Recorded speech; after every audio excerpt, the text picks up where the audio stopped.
Here we go.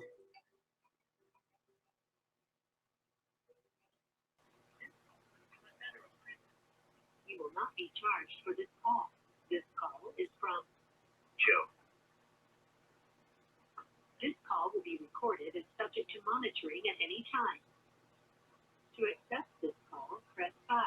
To block this call and all future calls, press 7. To read, you may begin speaking now. Hey, Mike. Hey, how's it going? Good, good.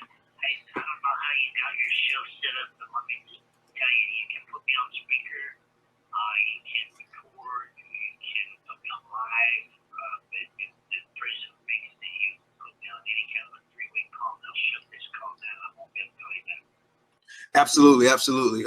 I've got you connected to my podcast equipment now, and so it's just the two of us, so we should be good to go. How are you doing? Good, good. How are you? Good, good, man. Thank you so much for joining us today, man. We're thrilled. I appreciate you. I appreciate you giving me a platform and a voice.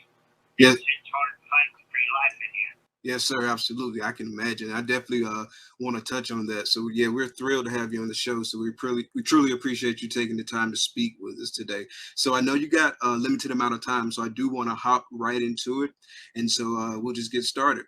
So my first question is, so I've noticed that you stated on other interviews that the Tiger King ruined your life. Can you dive into that a little bit and speak about what you've gone through over the past few years?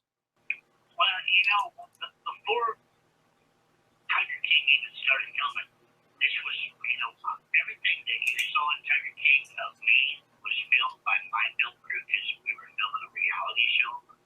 So when the Netflix people started Tiger King, that's when they started this agenda to set me up to make this whole damn movie.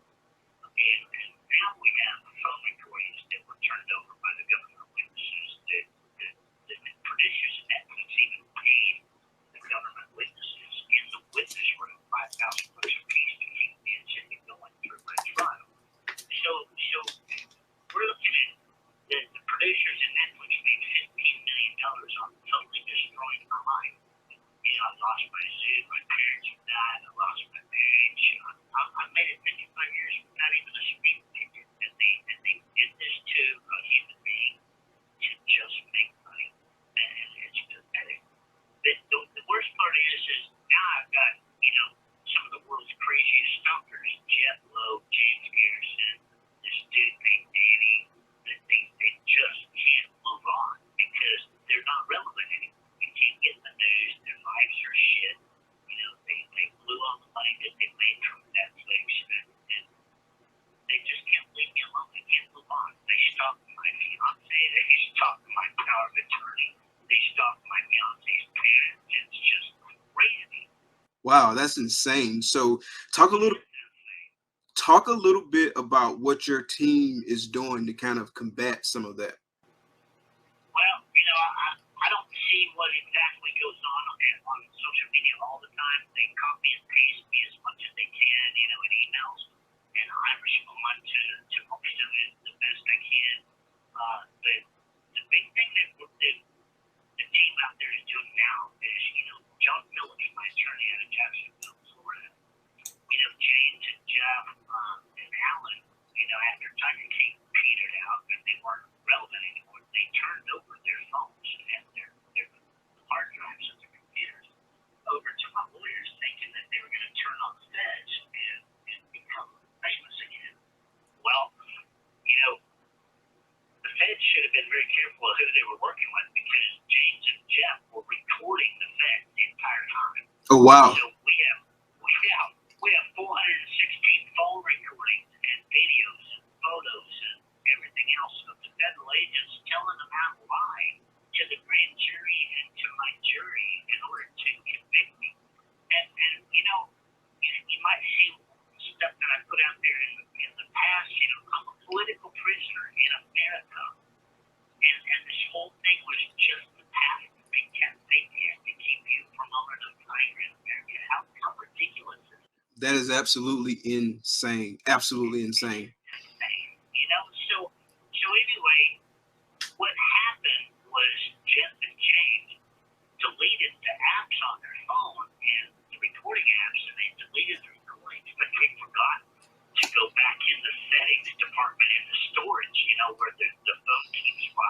Mm-hmm. They forgot to leave it all in there.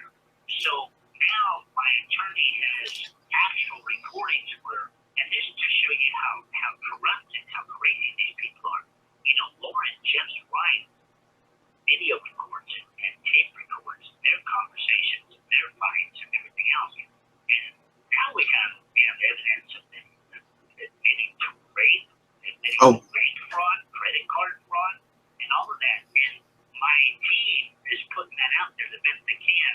I know there's like close to 300 recordings and stuff on my attorney John Phillips' YouTube channel. Mm-hmm. And we're trying to just expose everything that was going on to show you just how corrupt the FBI and the federal court system is. Wow. Yeah, that's extremely unfortunate. Extremely unfortunate. But the sad thing is, you know, actually, I still kind of believe that this all happened for a reason, because I'd have never believed what was going on in here unless I saw it for myself. You know, and now I'm running for office and I'm in the news every day and I'm on y'all's podcasts all the time.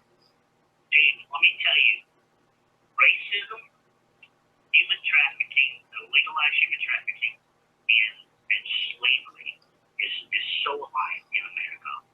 It's called the Bureau of Prisons, because there are so many people of color trapped in this federal system on conspiracy charges for ghost dope. I don't know what, you know, we got to educate the listeners what ghost dope is. Ghost dope is you were convicted of having drugs that you never got caught with. Okay, all it is hearsay.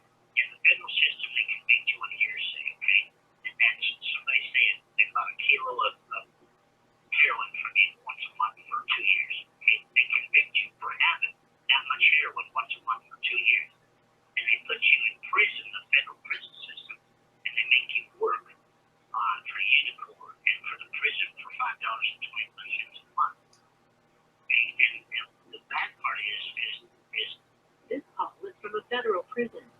they focus on people that can't afford lawyers. Okay, and Right. so you have to use public defenders, right? And then what they do is they blackmail you.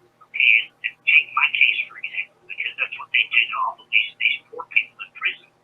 Is you, under the Constitution, you have the right to a fair trial. Okay, you ask for that trial, and they re-indict you. They supersede your indictment with more charges, like they did mine. I wouldn't plead guilty and wanted a trial because I didn't do anything. Mm-hmm. They charged me with 20 more charges. Okay, so what they do is they scare the hell out of these poor people and mainly the black community into plea bargaining out for 8 to 10, 12, 15 years, because if not, they're going to charge you with so much shit you're going to spend life in prison. And then they got 10 to 12 to 15 years of cheap labor. Exactly. See, where in a state case, you have to have evidence. You can't convict somebody in a state case on hearsay. Okay, so just take the guy that killed those 5 people down by Houston in Cleveland, Texas this week. Uh-huh. Okay, illegal, been deported 5 times, murdered 5 people.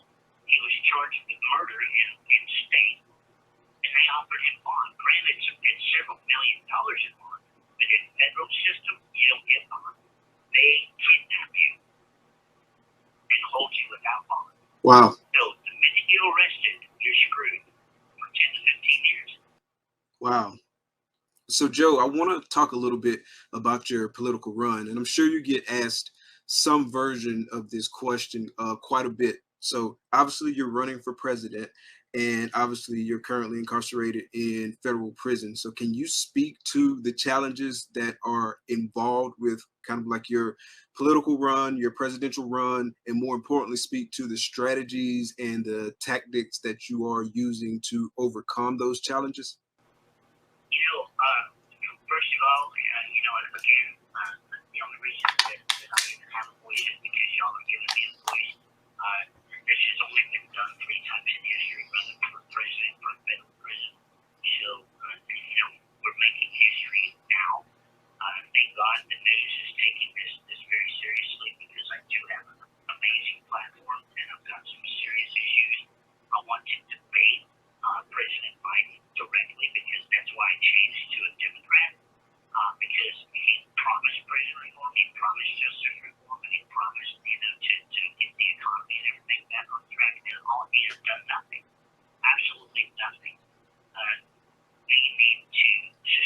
himself. You know, that's the only good thing about Trump is he had America's taking care of itself for a little while. But unfortunately, he had 4 years and he didn't stand up to everything he promised in 4 years. 4 years is not much to put this country back on track. But I'm in the process of putting on a professional company that does nothing but presidential campaign. So they're going to take care of my door-to-door stuff, my phone bank stuff, fundraising. You know, my website is joeexotic2024.com. It's got anybody that emails my team questions about policy or their issues and what's going on with this country. I answer everyone, whether it's a letter, an email, or whatever, because there's no politician that will talk to the people. And that's my ground roots. This call is from a federal prison. Is I am going to speak for everyone that's scared to speak because they can't hurt me any more than they have. They took everything away from me. They took 5 years of my life and everything away from me. So, to hell with it. Okay? If you've got an issue and you want me to be your voice, that's what I'm here for. Because they can't do anything worse than they could have done to me. So we're going to make these politicians answer, okay? And one thing that we have to do is we have to start making politicians responsible for their crimes because they take an oath of office to represent the Constitution and represent their constituents. And every time one of them gets in trouble, they got the easy way out because there's two systems. There's a rich system and a poor system. Absolutely. We got to get this country back on a system, one system. Equal justice for all. I don't know how many times I hear Kamala Harris say that. You know, it's equal justice for everybody. But bullshit. We have evidence that James and Jeff were sex trafficking 75 Asian women. I can't even get Kamala Harris or Kim Kardashian or anybody with the Me Too movement to even give a shit. Yeah, it's definitely a very much economic driven system. I don't know if you remember the song by Wu-Tang Clan, Cash Rules Everything Around Me, but that's definitely what it is. It's definitely a have versus have nots for certain. Absolutely. So I feel like not only am I fighting for my own life, there's probably close to 30,000 people that really should just go home. Okay, because they put in their time for Ghost Oak. They learned their lesson. You stay in here any longer, and you're going to be trashed by the time you leave.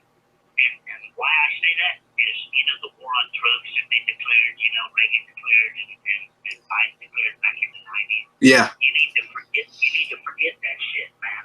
Because you're never going to keep drugs out of America with an open border and open shorelines when you can't keep drugs out of a 5-acre fenced-in federal prison.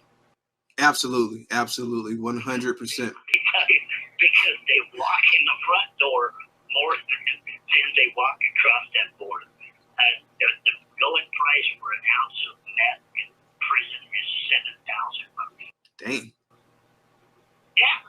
That's wild. $4,000 for a $100 Walmart phone. Damn. So Joe, real quick. As I say, real quick, I know we're running short on time. One of the things I wanted to touch on, though, was can you give us an update on your current health situation? Yeah, you know, I spent the last year in Butler, North Carolina, at the Christian Hospital there fighting prostate cancer. I went through radiation, chemo, and Lupron, and got that in remission. So they sent me back here to the medical center in Fort Worth, Texas. I'm having some issues with and I'm waiting in line for a bladder biopsy because they're scared that it might have moved to my bladder. But, you know, I'm fighting. I'm not going to give up. I'm here until I take my last, I'm here in this fight until I take my last breath. So don't count me out yet because what's going wrong with me ain't half as bad as the signality that's going on with President Biden. Absolutely, brother. We're behind you 100%. And I wish you all of the best with your health. Definitely right out of the gate, fuck cancer. And I definitely hope. This thing's going to hang up on in about 20 seconds. So I want to thank you. I want to thank your listeners. Seth, my fiance, wants me to say thank you for giving me a voice to help get me home. Y'all you're amazing. Keep up the fight because it's the little people that have to put this fight up this time for this election. Absolutely. Thank you so much for joining us today, Joe. Really appreciate it. And best of luck with everything.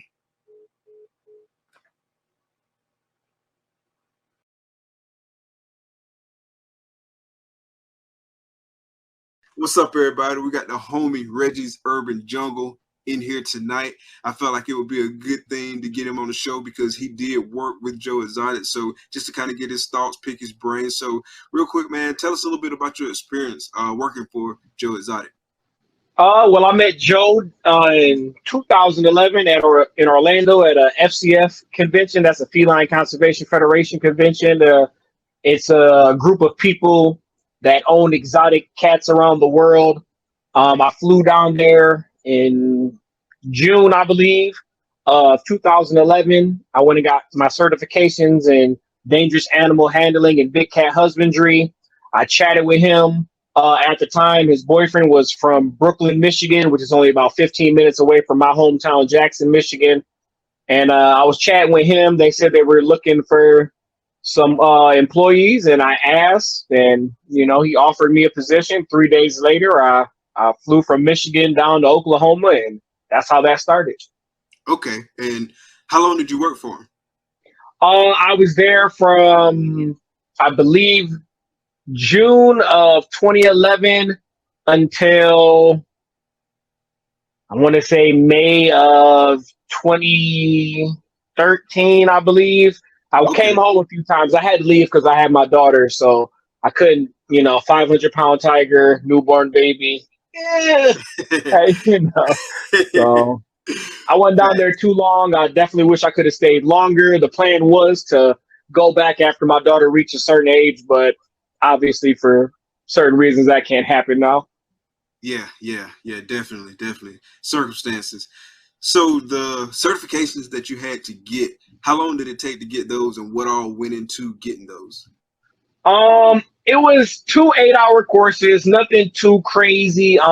You did have to study, go over a 200-page book. There was an exam at the end, but most of it was about the husbandry, the care, proper facilitation, medical needs, how to approach certain animals, what you do in certain situations, all the basic things that should be common sense but aren't for that one. And then the dangerous animal handling one, it took you through the actual physical, how to protect yourself, how to ward off, what to do in this case, what to do in that case with different species of animals. So overall, my weekend, I spent 8 hours Friday in a class, 8 hours Saturday in a class, and then I took the 2 certifications on Sunday, and they grade them on the spot. There was only about 6 people, so it didn't take too long, but just something to get you started. And then once I got to Joe's facility, that's when I started to build my 6,000 hours of hands-on training under a licensed USDA professional. So after that, you get ZAA certified and all of that, and you get your USDA license. So I had to work under him to record my hours to get that. Okay, gotcha. And so talk about your responsibilities at the facility. So when I was offered a position, I originally went there as just an animal caretaker. And then shortly after I arrived, someone quit, and then I rose to key holder, which means I owned, or they're not owned, but I ran about 25% of the park. So oh wow, I had 8 to 10 employees under me at any time. I had keys to all the enclosures. My employees couldn't go in, or I don't like calling them my employees, but my coworkers couldn't go in cages without my permission. I had to be there with them to make sure everything was proper. I had to give my opinion whether the animal was in a proper mood for the enclosure to be cleaned properly. If not, I would go in instead of putting my coworkers in danger. But before I could even do that, I had to do 6 months of just observation, learning the animals, learning proper technique, what I was taught when I was getting certified in big cat husbandry and dangerous animal handling. But obviously a booklet, a stuffed animal is way different than the actual thing. So before I could even do that, I was training under Davey and John. So okay, who is Davey and John? Davey was one of a long tenured worker before I got there, and John Rinke was Joe's right hand man. Yeah. He has a real popular picture with Bone Digger. He's the gentleman with 2 prosthetic legs, Okay. and he's the one that a lot of people see the Barbarian Lion with the dachshund playing in the front yard. Okay. So Gotcha. that was his lion, and that's who I trained under. Okay. Gotcha. Did you do any training directly with Joe, or was it just them? Joe trained me a little bit. Obviously he was a very busy man. This was back 2011, so before the Netflix series, but he was always in motion, always trying to do charity work, always trying to better the enclosures for the animals. A lot of the time we were building and updating the facility. We did a lot of rescue, so a lot of the animals needed medical care, so we were running them back and forth to the vet, or if the vet came out to us, depending on the species of the animals, he was doing that. He had his TV show, he was doing music. We had a traveling, not circus, but a road show where they would take animals for people to be educated on. He had a lot of stuff going on, but I did see him every single morning. We had staff meetings every morning and at the end of every shift. So I did see him every day, but when I was obligated to my duties, at the time he was just my boss. He wasn't, Netflix Tiger King. So, but I did train under him. We had dinner together, and, he's very hospitable. And, once I got down there, he treated me just like family. Gotcha. So thinking back on your experiences there, are there any stories that stand out that you want to speak to? As well as, as soon as I got down there, my first day down there, we went to a rodeo. I was kind of nervous first time that far from home. I lived in Michigan, went to college in Ohio, so that's only an hour, but this was my first real time being away from my family down there. So when I got down there, they took me to a rodeo, first rodeo ever. And, excuse me, it was very nice. They made me feel like family down there. He was they're considered outcasts. He plays with tigers. He's a country singer. He got, a husband, a boyfriend, he's all of these things that I really didn't know before I went down there, but I'm glad I didn't, because I didn't want to prejudge anyone. So I got to know him from my point of view. So the rodeo was fun, cracking jokes. I was real tight. I didn't know anybody. So I had to loosen up a little bit. So they were cracking jokes, yada, yada. They would call me Snoop or Hollywood, because obviously being from Michigan, I talk really proper, and everybody down there has a deep Southern accent. So they were just cracking jokes. And then I loosened up. I started cracking jokes, and they played Soldier Boy Superman, and Joe went down and told the guy on the mic to single me out, and they asked me to do the dance, and so obviously I had to show them how to do it, and we all laughed, and it was a good time. So that was a good experience, my first day down there. Nice. Yeah, it sounded like you had a lot of fun. So what was some of the biggest lessons that you learned while working for Joe? Excuse me. Responsibility. You think you got responsibility until you're in an enclosure with 4 fully grown tigers or lions. So responsibility and focus, right? We're given rules, but in everyday life, we try and take shortcuts, to make the process easier. Down there, there are no shortcuts. A shortcut could end your life, literally. Yeah. So I had to learn on focus to detail, going through the proper procedure, going through the steps, understanding what opportunities and situations that I should or should not be in. So me being freshly out of college athletics, I have some sense of following instructions as a teammate and as a coach prior, but this is a different level of focus. So that's what I was taught during my my duration working for him.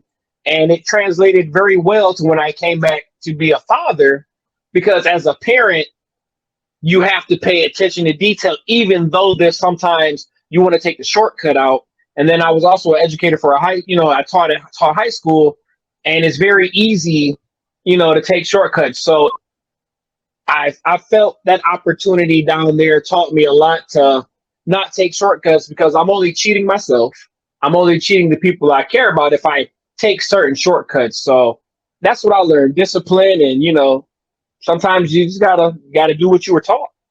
Gotcha. So that's an interesting perspective. So walk us through like the interactions with like the big cats and kind of like your thought process, the things that you're looking for, the things that you're doing. So walk us through and give us an overview of what that looks like. So being a key holder, we would start our day off obviously with the group meeting with everyone to make sure we were all on the same page that day. Maybe somebody called in sick and we'd have to take care of an area that wasn't ours. So if that were the case, we'd have to get familiar, ask the people who work with those animals every day. But after we did the team meeting as a whole zoo, I would go into a team meeting with my coworkers that were helping me with my specific area. We would break down who's cleaning, who's feeding, who's doing what enclosure, what needed to be done, if there were any repairs, what to look for on certain animals. So after that was done, I would go with my coworkers, and then I would let them in each individual enclosure to make sure everything was done properly. I would observe the animals if it were a big cat. The smaller animals, we really didn't have, to worry about that so much. So, we had monkeys, and, camels aren't, they can be dangerous. But, the big cats were my main concern. So I would let them in there. And then once we got to the big cats or the smaller, we had caracolynxes and the more aggressive animals, hyenas and all of that, I would do those enclosures with a higher ranking coworker just to not endanger anyone else.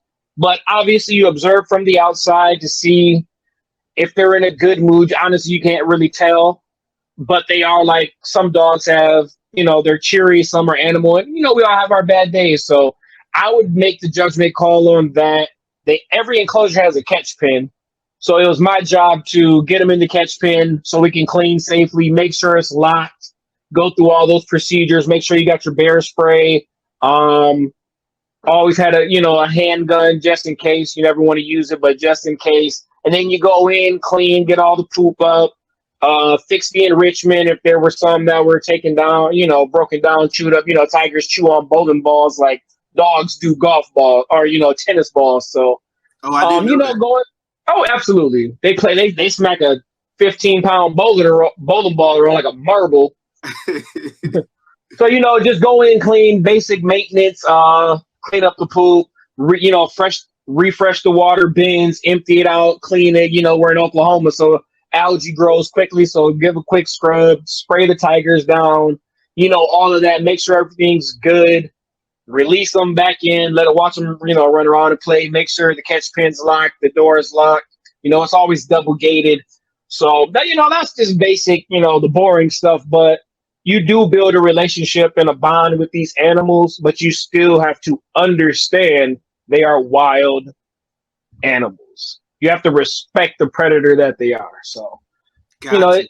The daily routine was mostly boring, but just to be in the presence of those animals while cleaning, I did have my personal interactions with the animals when the opportunity allotted itself after basic maintenance, feeding, medical care, and cleaning was done. So, but it's overall fun for me personally. Did you have a favorite like individual animal or just a favorite general species you preferred to work with? Absolutely. So my first day on the park, they were giving me a tour around. He was showing me all the areas, and a lot of people don't know tigers can't purr. So they chuff, they blow air over the roof of their mouth and off their tongue, and it's more, something like that. I have a few videos on YouTube where I'm chuffing with tigers, but none of the tigers chuffed at me until I got to this one called Lefty. Lefty was in his enclosure with his brother. They call him Lefty because he got into an altercation with his brother prior to getting to the park, and he lips to the left a little bit. So they called him Lefty. So I was walking by, we made eye contact, he chuffed, and I was like, oh, we bonded. We had a zing. So, I stood there, he looked chuffed, rubbed across the cage like cats do when they're, rubbing on your leg. Obviously, he wasn't touching me. We were separated by the safety fence or whatever. But every time I walked by every day after that, chuff, jump in the water, we would, I'd play with him on the outside, running back and forth. He would chase me, XYZ. So we had an immediate connection. So I would say Lefty is my favorite. And then there was a Snow White Tiger, which is an all white with gray stripes. And people confuse it with the Royal White, which is white with black stripes. But this is almost an all white tiger. Her name was Viveda. And, we had a bond, a quick bond also. So those are my two favorite big cats. I am partial to tigers. So those Nice. two immediate bond. Oh, we had a white-faced capuchin monkey named Preston. He was a real a-hole. He used to take my glasses, eat them. I went through 6 pairs of glasses my first week there, cleaning the enclosures because they would just snatch them off my face, chew them, and break them. So, yeah. So Preston, Lefty, and Viveda. Gotcha. Yeah, that's cool. That's cool as hell, bro. So, in terms of like challenges, what were some of the biggest challenges about working there and about the interactions and things of that nature? And did you or any of your coworkers ever have any like close calls or anything? So the biggest challenge for me was coming from Michigan, where 75 is hot. Flying down to Oklahoma, and we're working in 115. When I was there, I think the highest was 122. And the show must go on. Obviously, these animals are rescues, and they come from worse situations, but we still have to make sure they have water, food, make sure they're cool. We got to put giant blocks of ice in there to cool them off, even though in their natural environment, which there's only 1% left of in the wild, but a lot of these are hot area animals, so it really didn't bother them too much. But I got sunburned for the first time. I was 50 shades of black for the first time. It's so hot you don't even sweat, right? So Oklahoma's a dry heat, so it's not like you can feel the humidity, but you can just feel yourself cooking. So that was my biggest challenge. And then me having ADHD, staying focused, because I get to work with 2,500 different animals, 2,500 different species, right? So it's like, ooh, tiger, ooh, camel, ooh, chimpanzee, ooh, hyena. So once I got my time in and got a rapport with all the animals, then it became less ooh, ooh, ooh. And then, okay, I get my 10 minutes with you. I get 5 minutes with you. I get 20 minutes over here. So then, I learned how to pace myself, calm down, because when I first got there, it was like, ooh, this is a trip. And then after a while, it's like, no, this is real life. This is your everyday life. This is what you get to do. And, that's when I started realizing the opportunity that Joe gave me to live my dream, because I always wanted to, hug a tiger with no restrictions. Not that I did that at the park, but I got to train them from babies, and things of that nature. So it was just, it went from a challenge to a blessing. So Gotcha. heat and focus. It's hard to focus in the heat too. Just know that. Oh yeah. I didn't know it got hot like that in Oklahoma. To be honest, man, I didn't. That's wild. I mean, the average day was about 105 to 110. Honestly, I think I had at least 15, 20 employees that came and worked one day, had a heat stroke, and left. I couldn't stand the heat and just dipped out. Right, for real. Wow, that's wild. Like, it don't even get that hot here, like in Florida. Not no 120. If it did get hot like that, it wouldn't be dry heat either. It'll be very humid where I'm at. Like, it's real humid in Florida. I mean, it was very dry. Yeah. Yeah, Well, that's why I met him. That's why I met Joe in Orlando. I want to say it was like 98, and I could feel every ounce of humidity and sweat. I woke up like, it's 6 o'clock in the morning. Why am I sweating? Like, I gotta take a shower after the shower. Crazy. The one good thing though about Oklahoma, the dry heat, my allergies wasn't acting up at all. So that was probably the best part, because I got a lot of allergies, and I'm allergic to tigers. Funny as it may sound. Oh, for real? Yeah, I'm allergic to the animal dander. So the tigers, hyenas, chimps, all of that, all the animals I love, I'm allergic to, but it really didn't matter. Gotcha. Yeah, I didn't know that. I imagine that was pretty challenging sometimes, like kind of getting through the allergies and stuff, because I know people that's like they have to get like allergenic pets. Pet, And like yep, some dogs just like hypoallergenic. yep. And like actually a guy that I know, his kids are very allergic to like dander. And so like they have Hmm. to get like hypoallergenic pets and they go crazy, like they swell up. So yours apparently probably Hmm. wasn't that bad, but like they swell up real Mine was stuffy nose, roof of the mouth itching, watery eyes, and you really can't rub your eyes after you've been scooping tiger poop all day, so yeah. you don't want the pink eye. So you have the eye wipe towel and all that, but once you get focused on task and you take some, Benadryl or allergy medicine, the day rolls with it. Gotcha. So thinking back on your experiences and just reflecting on all of that, like what's your overall take on Joe as an individual, as a person? My personal opinion, from when I met him, Joe's always been a great guy. Um, he's always been outside the box. Me, myself, being a person of color, African American man, wanting to work with exotic big cats. There's not a lot of us out there. There's a few repping out there. The real Tarzan, Mike Colston, and Mowgli, and all them. They're starting to step up, but it's not a lot of us out there. So he gave me an opportunity when a lot of people thought I shouldn't, or made fun of me for doing so. I have nothing bad to say about Joe. He gave me an opportunity to live my dream.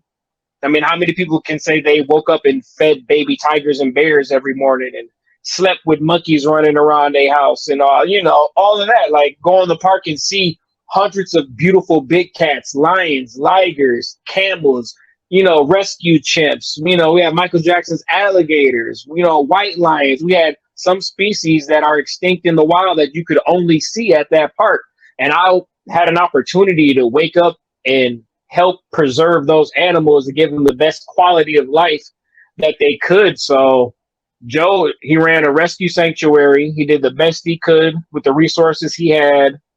There's a lot of people who don't like. There's a lot of people who think big cats shouldn't be in zoos, but there's no wild left for them to be in the wild. So Right. without Joe's efforts, a lot of people would have never seen, the animals in person. They wouldn't have been able to have a one-on-one, up-close interaction viewing these animals to let people realize and understand how important the conservation efforts that Joe was doing to help save these animals. Even if we can't repopulate them in the wild, without captive private breeding, they're going to go extinct on Earth forever. So he did a lot of good. I mean, no one's perfect, don't get me wrong, but he only showed me, love and treated me, if I want to do it, I can do it. So Joe, he's a great guy. Gotcha. Is there anything else you want listeners to know about Joe, about your experience, about any of that? Don't judge a book by its cover. They show some stuff on Netflix. Obviously, it's recorded, but there's always two sides to the story.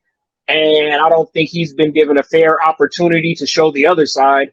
Like he said, they used his footage and they're only showing one portrayal of the footage. So, always be open to both sides before you make a quick judgment. And just remember, we're all human. We all have our flaws. And, everyone deserves an opportunity to have the full story told, not just one side. That's a good takeaway, man, because I feel like the media is like really like geared and structured to control how people think and like point them in a specific direction, get folks riled up, get folks like charging in one direction. But you really should stop and think, because it's always like 1, 2, 3 sides to every story. Like even like just with small things, and I won't get too deep into this, but just like anything that the media reported on for me, like locally, they reported on something that I had like personal knowledge about. Like it was always, there was always a spin to it. There was a lot of facts that I knew that were just completely inaccurate, completely false. You know what I'm saying? And so like, if you just like extrapolate that experience to the larger media and kind of like the bigger picture, then you can see that you just can't take things on face value. And like you say, don't judge a book by its cover. Well, how many interviews have you heard or stories have you heard about Joe's charity work that he done, or how many Thanksgiving drives that he did for families in need, or Christmas drives that he did for kids that didn't have toys, or how many people that he gave opportunities to have employment that nowhere else would hire them? You know, his conservation efforts, the fundraisers he had, to help fund conservation efforts over in other countries for these animals. You never hear about that. But these are things that he's done. How much money has he donated from his music sales, his online TV station that he did, the money that was donated from his viewers and listeners that he gave to underprivileged kids or help other facilities and zoos? Like, it's a lot of things that he's done that the media won't say because nobody cares about a happy story or a happy ending. So, like he said, he's not getting a fair shake, and it's up to you, us, like he said, the little guys to try and help push him. Like, I can only do so much. I can only give my personal experience with him. And it was a phenomenal experience. Like I say on every interview I do and I talk about Joe, I have his back and I have nothing bad to say about him. He treated me like a human being, and that's all we can ask for. Absolutely. Absolutely, bro. Yeah. And we have a voice, like big, small, we have a voice. And so we can be a voice, no matter what the cause is, that we want to be a voice for it and speak to. So I really appreciate you giving your insights on your experiences. Now, I would be remiss